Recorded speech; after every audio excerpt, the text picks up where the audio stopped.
Hey guys, what's going on, and welcome back to What Shall We Do Next. And I know this would typically be Tattoo Tuesday, but I've literally just got home. I don't have any tattoo video planned, but I do have another TikTok question video, which I thought would be fun to ask you. And again, I posted this recently on my Facebook and Twitter, so if you follow me there, you probably have already seen it and answered it. But the question was, and I feel like I made a video about this a long time ago, when there was this trend going around on YouTube, and I was asked by my management to do a video on this because it was like a trend, and you used to have like your manager would reach out to you and be like, hey, do this, like it's a trending topic. That doesn't really happen anymore these days. Nobody really has like content managers or anything like that anymore. But it was a thing called Dear Me, and the premise of the trend was to talk to yourself in the camera as if you were talking to your past self.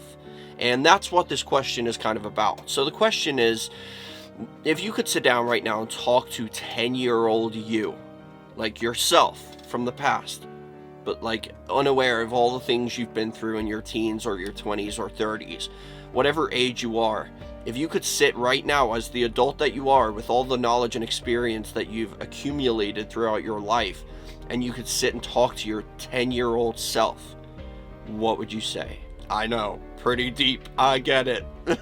So again, I thought long and hard about this, and I thought, I really wish I had more support in terms of chasing my dreams. And that's why I started saying chase your dreams, because nobody ever told me to do that when I was a kid. Nobody ever told me to go out there and chase my dreams. It was always, what do you want to be when you're older? And I would say, I want to be an actor, I want to do this, I want to do that, or whatever. And people would be like, oh sweetie, that's so cute and everything, but you can't do that. You gotta have a real job, like working at Walmart or McDonald's, or like working behind some office desk for the rest of your life. And I grew up fully aware of, I fully remember that from so many people telling me, oh, you can't do that, you gotta have a real job. Which I guess they are kind of looking out for me in the sense that they are preparing me for the real world. But in the way that the message was delivered to me, it came across as though they were saying, give up on your dreams, you don't have it, you're not going to be able to do anything that you enjoy, you're just going to have to settle for the average life just like everybody else. Which I don't like that mentality of, that's really, there's people out there who are born motivated, and I feel like I was one of them.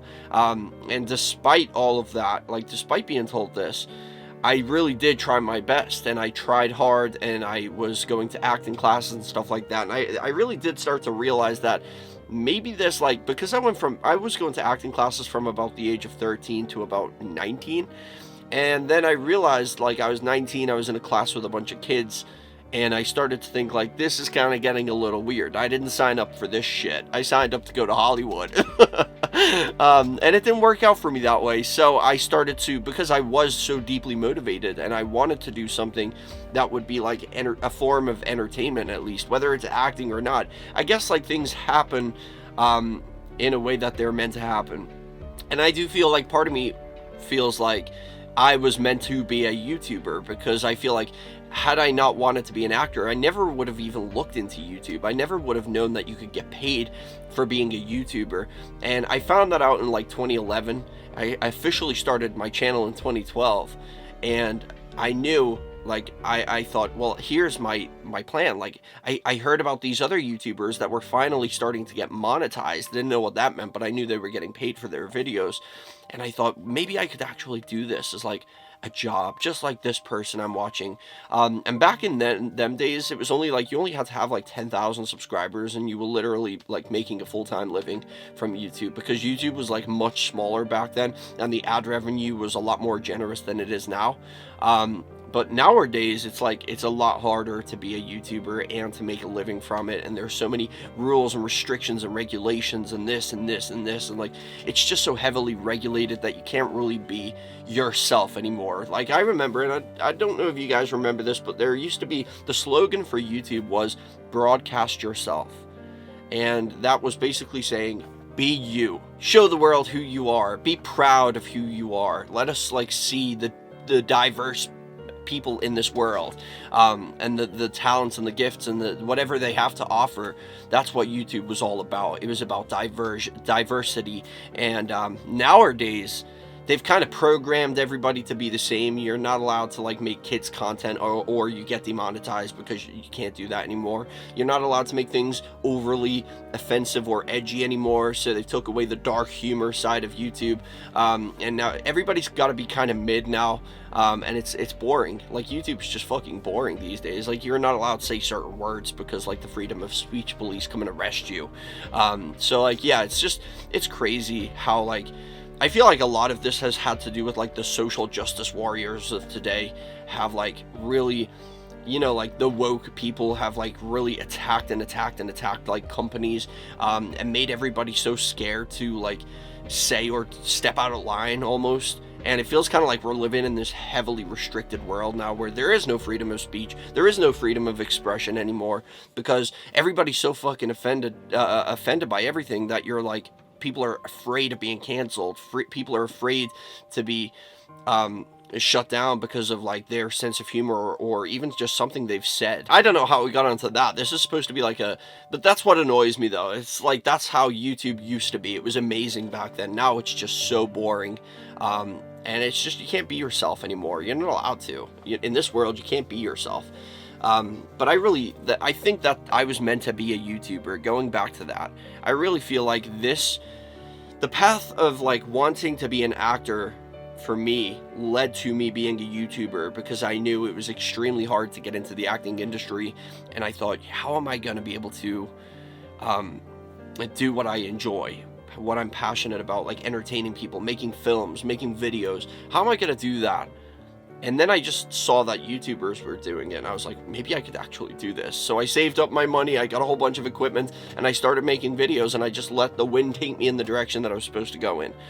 Because when I started, I literally didn't know what I was going to do on YouTube, so I called it What Shall We Do Next? Because my plan was to have a different topic all the time. And that's kind of how my channel's been throughout its history. It's like, it's always changed. The majority of the content was horror, because I am passionate about horror and like paranormal and scary stuff, and so that was easy for me to make because I enjoyed it. However, there was so many phases I went through with reviews and vlogs and scammer videos, and you know, there's been a lot of different things going on my channel over the years, but at the end of the day, I guess the root of all of this is the passion that I had for acting and entertaining and being in the spotlight kind of thing. I don't know whether that means I'm like kind of a narcissist or what. Like, I just felt like I belong in the spotlight. And now here I am, not quite in the Hollywood spotlight, but I'm in the ring light in my fucking studio.